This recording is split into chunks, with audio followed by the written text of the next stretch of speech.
The text message arrived at 11:47 p.m. on a Tuesday, just as I was finishing the final review of a quarterly report for Phoenix Medical Investments.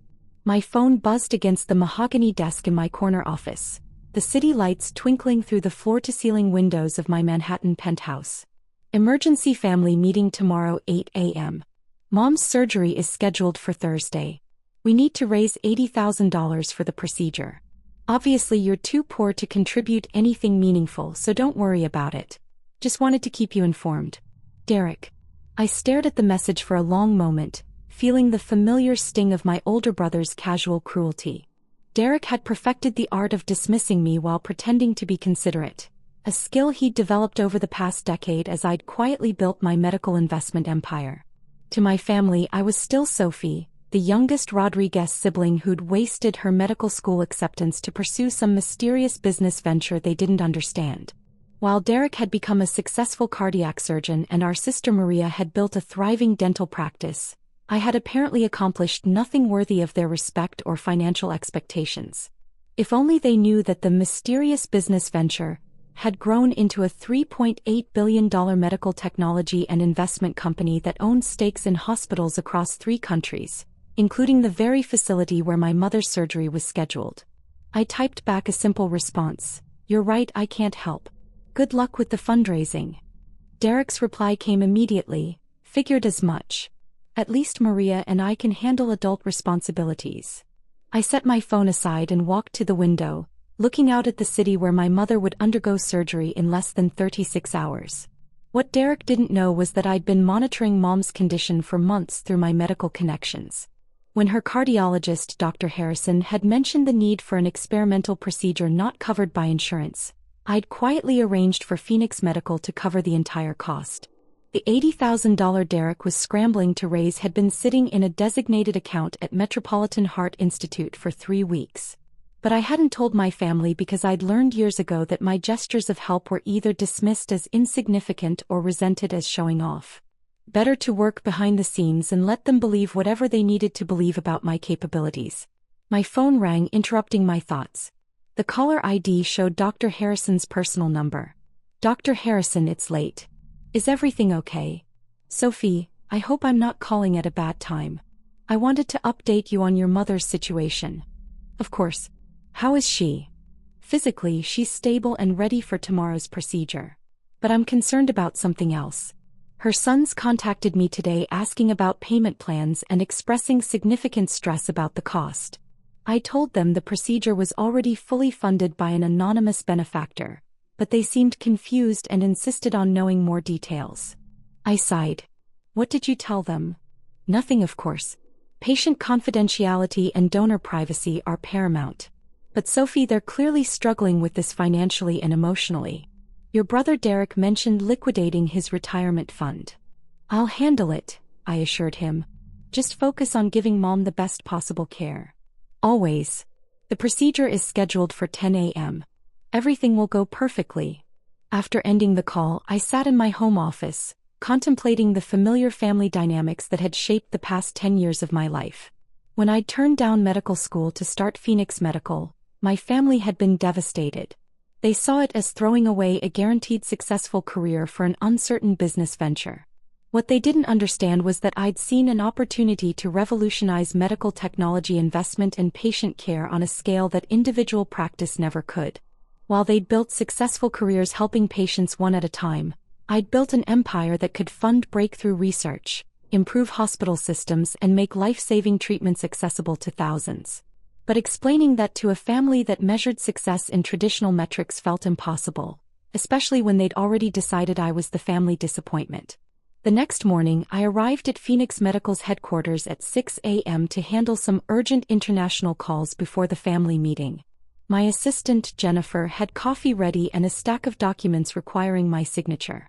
"The Tokyo acquisition is moving forward smoothly," she reported. "The German hospital chain wants to schedule a video conference for next week, and the pharmaceutical patent approval came through for the cardiac device." "Excellent. What's the latest on the Metropolitan Heart Institute partnership?" "All systems green. Your mother's procedure is fully funded and prioritized. Dr. Harrison has our best surgical team on standby. I nodded, checking my watch. In an hour, I'd sit in Derek's living room and listen to my siblings discuss fundraising strategies for a bill that was already paid, by a company they didn't know I owned, using technology I'd helped develop. Jennifer, I'll need you to prepare something for me. A comprehensive breakdown of Phoenix Medical's involvement with Metropolitan Heart Institute. Include our ownership percentage, the cardiac technology patents, and the patient care improvement statistics. Of course. Should I include the financial investment figures? Everything. It's time for some transparency.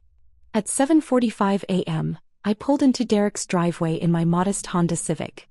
I'd learned long ago that driving anything flashy to family gatherings only led to uncomfortable questions about where I'd gotten the money and lectures about fiscal responsibility.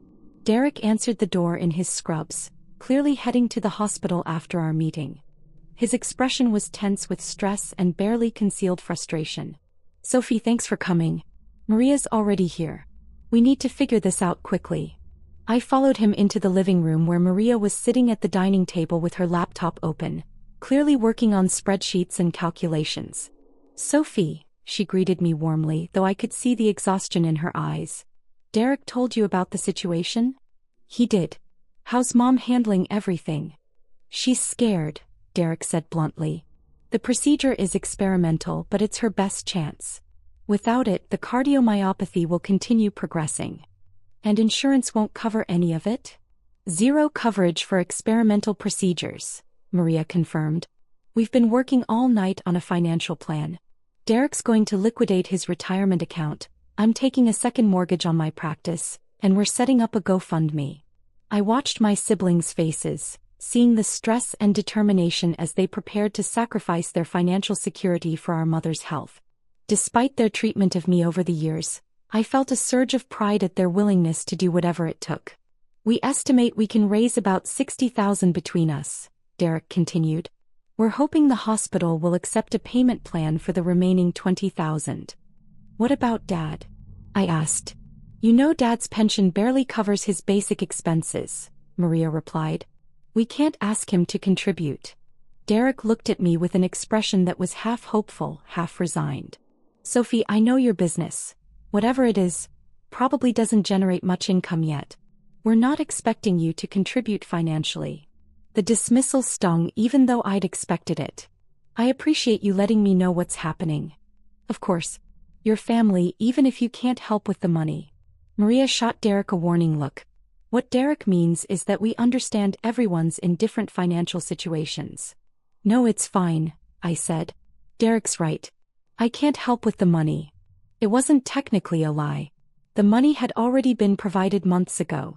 Derek's phone buzzed and he checked the message. Dr. Harrison wants to meet with us before the surgery tomorrow. He said there are some developments regarding the procedure. What kind of developments? Maria asked nervously. He didn't specify. Probably wants to discuss payment arrangements or maybe additional costs we haven't considered. I remained quiet, knowing exactly what Dr. Harrison wanted to discuss. We should all be there, Derek continued. Sophie, can you make it to the hospital by 9 a.m.? I'll be there, I confirmed. The rest of the meeting was spent reviewing their financial plans and discussing logistics for Mom's care during recovery. I listened quietly, offering emotional support while my siblings carried the weight of what they believed was an impossible financial burden. As I prepared to leave, Maria walked me to the door. Sophie, I'm sorry about Derek's comment earlier. He's just stressed about the money. I understand. We all handle stress differently. For what it's worth, I think what you're doing with your business is brave. Even if we don't always understand it. Her words meant more than she knew. Thanks, Maria. That means a lot. That evening, I sat in my penthouse office, reviewing the final details of Mom's procedure. Dr. Harrison had sent me the complete surgical plan, including the experimental cardiac device that Phoenix Medical had helped develop and fund through 3 years of clinical trials. Tomorrow's surgery wasn't just about saving my mother's life. It was also about validating technology that could help thousands of other patients with similar conditions. The irony wasn't lost on me that my family saw my work as meaningless while I was literally funding the innovation that would save our mother. My phone rang at 8 p.m. It was Mom calling from her hospital room. Sophie, honey, how are you? I'm good, Mom. How are you feeling about tomorrow? Nervous but hopeful. Dr. Harrison says the procedure has excellent success rates in clinical trials. That's wonderful news. Derek and Maria have been so worried about the cost. They're planning to drain their savings to pay for this. I closed my eyes, feeling the familiar tension between wanting to reveal the truth and maintaining the careful boundaries I'd established with my family. They love you, Mom. We all do. I know, sweetheart. I just wish there was another way. I hate that my health problems are causing such financial stress for them. Mom, what if I told you not to worry about the money? Oh, honey, I know you'd help if you could. Derek explained that your business is still getting started. Don't feel bad about not being able to contribute. Just being there for emotional support is enough.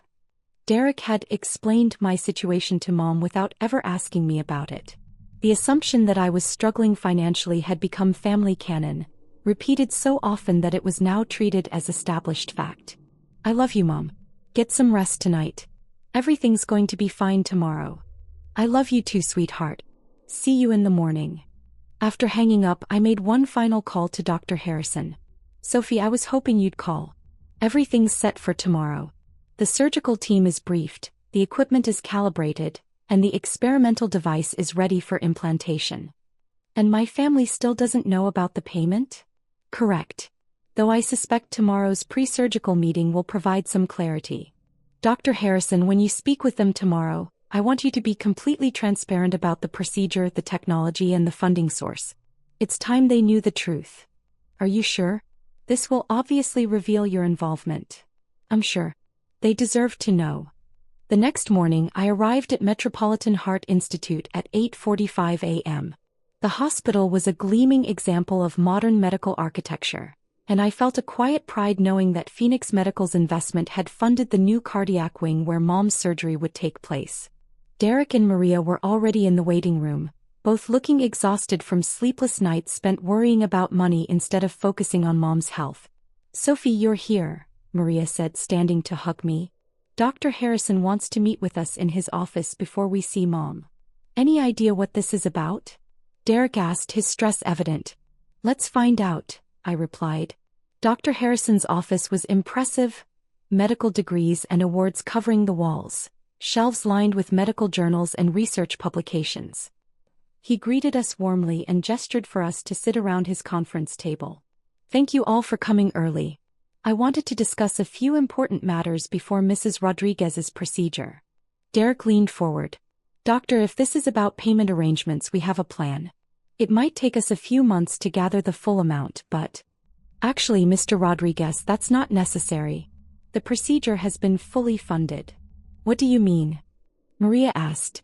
I mean that 3 weeks ago the entire cost of your mother's surgery, including the experimental device, postoperative care and rehabilitation, was paid in full by an anonymous benefactor. The room fell silent. Derek and Maria exchanged confused glances. That's impossible, Derek stammered. We don't know anyone who could afford to just pay $80,000. Actually, Dr. Harrison continued, the total amount was significantly more than $80,000. The experimental cardiac device alone costs $40,000, plus surgical fees, hospital stay and follow-up care. The total amount covered was approximately $130,000. Who would do that? Maria whispered. Dr. Harrison looked at me, asking a silent question with his eyes. I nodded. The payment came from Phoenix Medical Investments, he said. Perhaps Sophie can explain further. Derek and Maria turned to look at me, confusion evident on their faces. Sophie, what's Phoenix Medical Investments? Maria asked. I took a deep breath. It's my company. Your company? Derek repeated. What kind of company? Medical Technology Investment and Development. We fund research, develop new treatments, and acquire stakes in hospitals and medical facilities. I don't understand, Derek said. You said you couldn't help with the money. I said I couldn't help. The money was already there. I paid for Mom's surgery 3 weeks ago. The silence stretched for several long moments. Sophie, Maria said slowly, how much money are we talking about?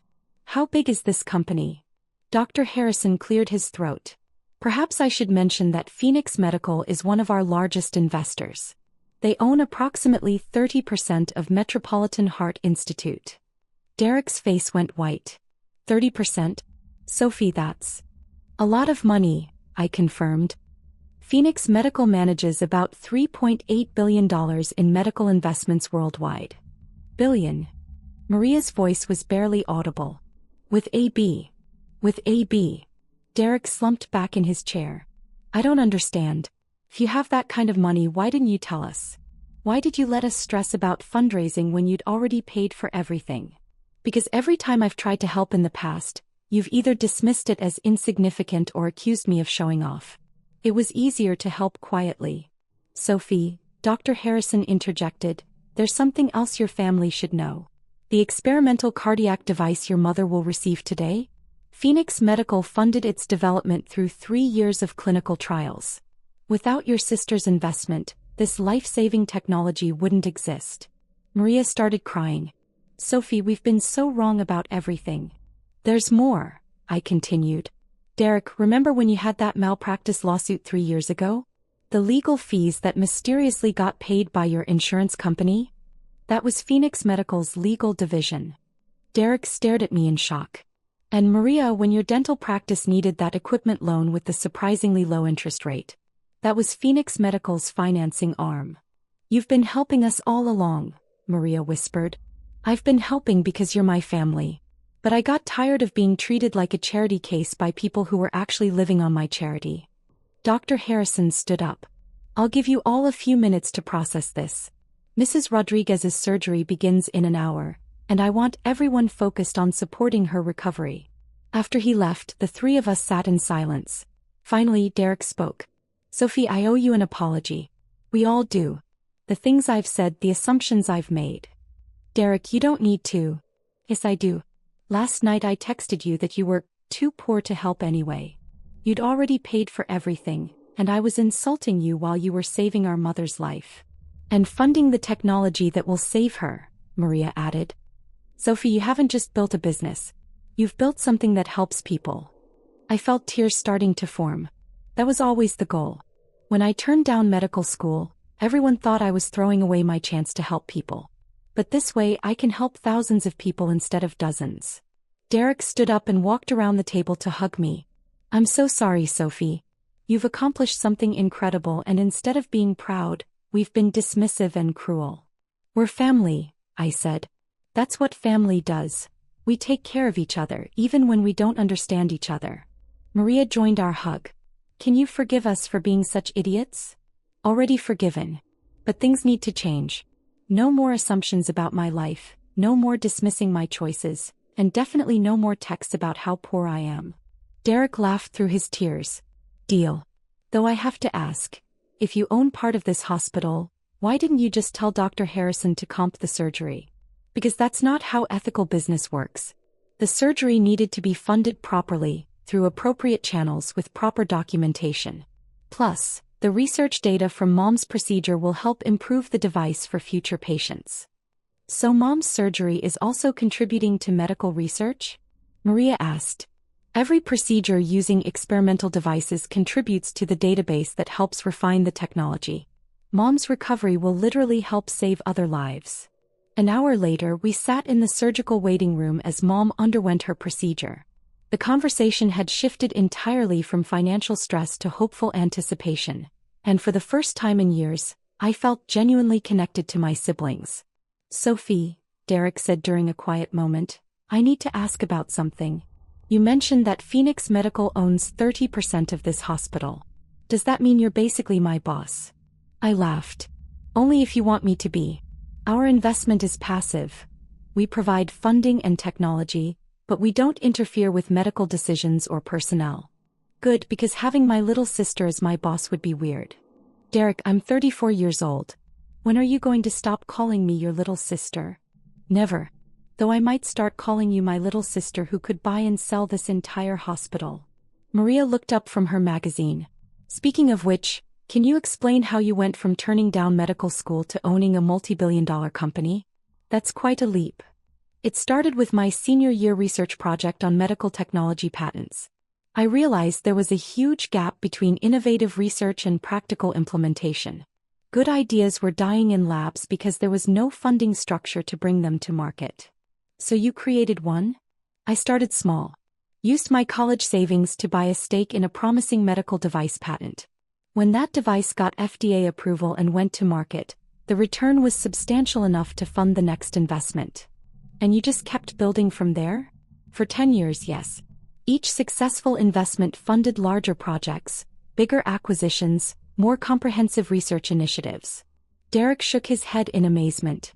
While I was learning to perform surgery, you were learning to fund the technology that makes surgery possible. Different approaches to the same goal, helping people live healthier lives. Dr. Harrison appeared in the waiting room, still in his surgical scrubs but smiling. The procedure was a complete success. Mrs. Rodriguez is stable, the device is functioning perfectly, and her prognosis is excellent. We all stood up, relief flooding through the room. When can we see her? Maria asked. She's in recovery now. You can visit in about an hour once she's fully awake. Dr. Harrison, I said, thank you for everything. Your surgical team, the technology, the care, it's all been exceptional. Sophie, it's been an honor to work with Phoenix Medical on this. The device performed exactly as our research predicted, and the surgical procedure went smoother than I could have hoped. After Dr. Harrison left, Derek turned to me with a serious expression. Sophie, I need to say something. What you've built isn't just impressive from a business standpoint. You've created something that literally saves lives. I'm proud to be your brother. I'm proud of both of you too. Derek, you perform miracles every day in the operating room. Maria, you've built a practice that makes people's lives better. We're all contributing in our own ways. But you're contributing on a scale we never imagined, Maria said. How many hospitals does Phoenix Medical work with? Directly?